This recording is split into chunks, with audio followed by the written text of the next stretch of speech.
Hi,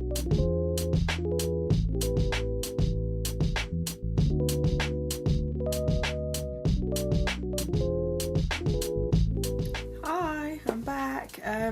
Yeah, I've been gone for a while. Haven't made any videos, haven't really been vlogging, but I thought it was a time to come back, make a video, get talking again. The lighting's probably a bit rubbish, as you know. It's winter time now. It's getting dark early. So this video I'm just going to be talking about ingredients and just basically things that I've been thinking about over the past month to do with hair products and the ingredients that are in them, my thoughts on whether you should or shouldn't use them. It's just a general thing. I don't have planned out what I'm going to say, so I'm probably just going to freestyle it. Okay, so I think about a month ago I decided to stop using silicones because I found that my hair was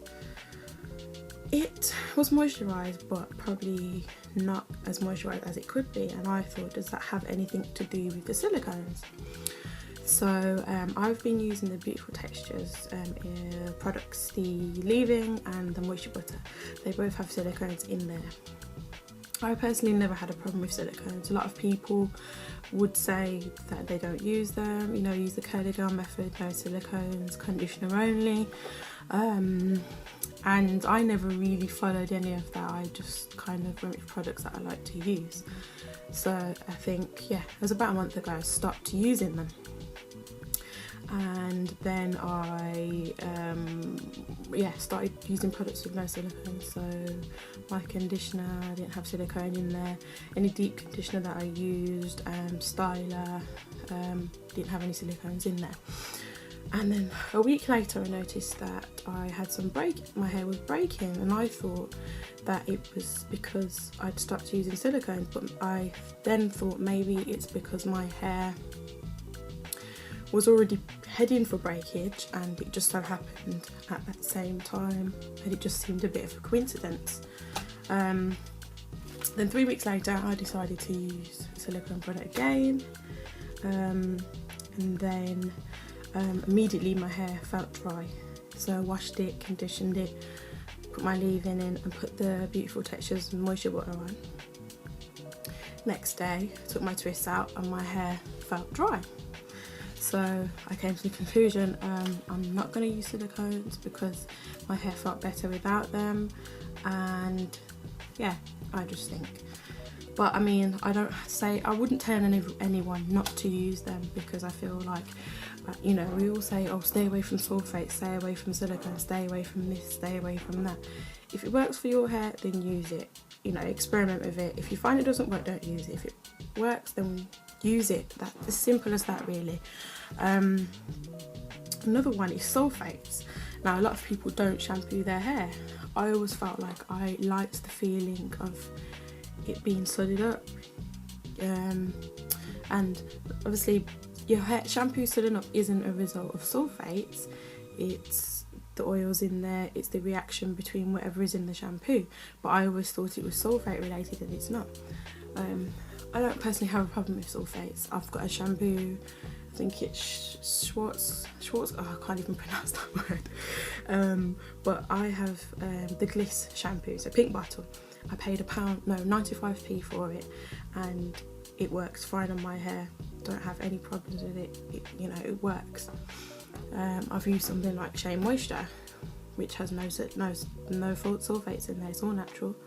Dried my hair out. So, you know, if it works for you, then use it. Sulfates is probably not something that you'd want to use weekly, or it depends on how much. If you moisturise your hair every day and you get build up, you might need to shampoo once a week with a sulfate shampoo, or if you use silicone products, you might need to use a shampoo.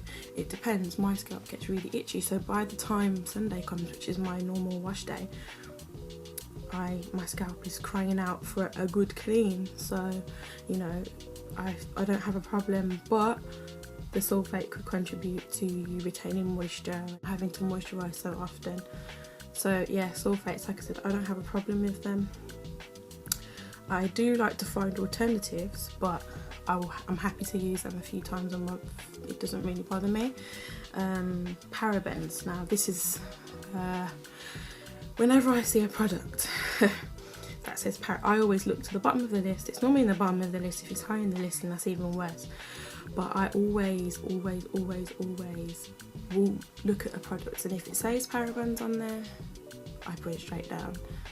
I don't know if that's obviously because I know it's linked to breast cancer, but then I've read about how it was found in tissue taken from under the arm, because obviously in deodorants and stuff like that, it stays in the body. It doesn't remove itself from the body. So I don't know, automatically it's been placed in my head that, oh, parabens are bad, I don't want to use products with parabens in there. But they don't have any, like, say for instance, silicone can dry your hair out because it apparently coats your hair and doesn't let moisture in or out. But parabens don't actually, not to my knowledge, don't quote me 100% on this, but they don't have any, what's the word, gone all blank now, yeah, they don't have an effect on their hair.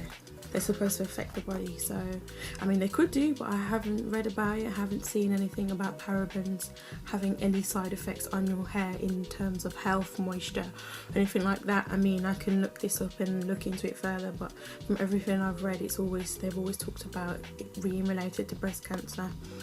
So yeah, so parabens, I think that's the one that I always kind of like run from. Mineral oil. Now obviously, as you know, this was all in our hair greases, our sheen sprays, everything, every product you probably ever used had mineral oil in it. It's kind of a cheap ingredient that they can just put in there to thicken it up, to buffer it up, to make it heavier, and it's cheap to buy, so they can just whack it in there and just, you know, oh, it's good for your hair, it's going to moisturise your hair.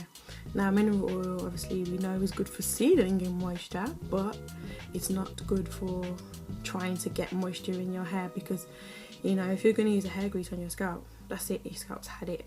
Nothing can come in, nothing can come out. If you was going to use it on your hair to seal it, so the last thing that you put on your hair, then fair enough. Personally, I don't really use products with mineral oil in there. I'm not really interested in mineral oil products. The only thing that I have used is the Afro-G protein treatment, because my hair started breaking, so I needed a protein treatment, and obviously it wasn't going to be a regular thing that I was going to use, but I haven't had any problems using it in terms of moisture. So yeah, I think basically those were my four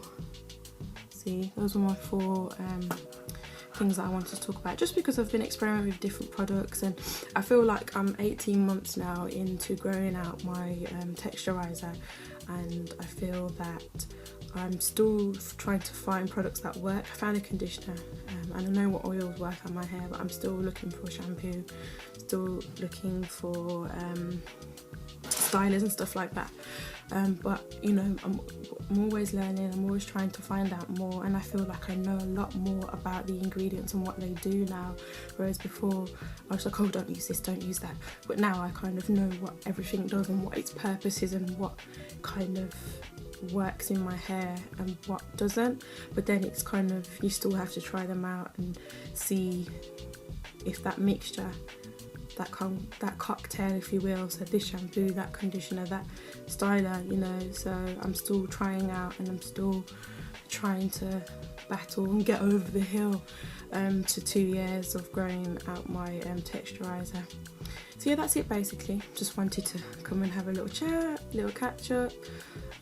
Just currently just trying to deal with my breakage, and I'm just going to be putting it up in buns and trying to keep it up a lot and trying not to mess with it. I just slicked it back today. Nothing special, just in a bun, little twist at the front, something simple. But anyway, that's it really. So I'm gonna go. Thanks for watching. Bye.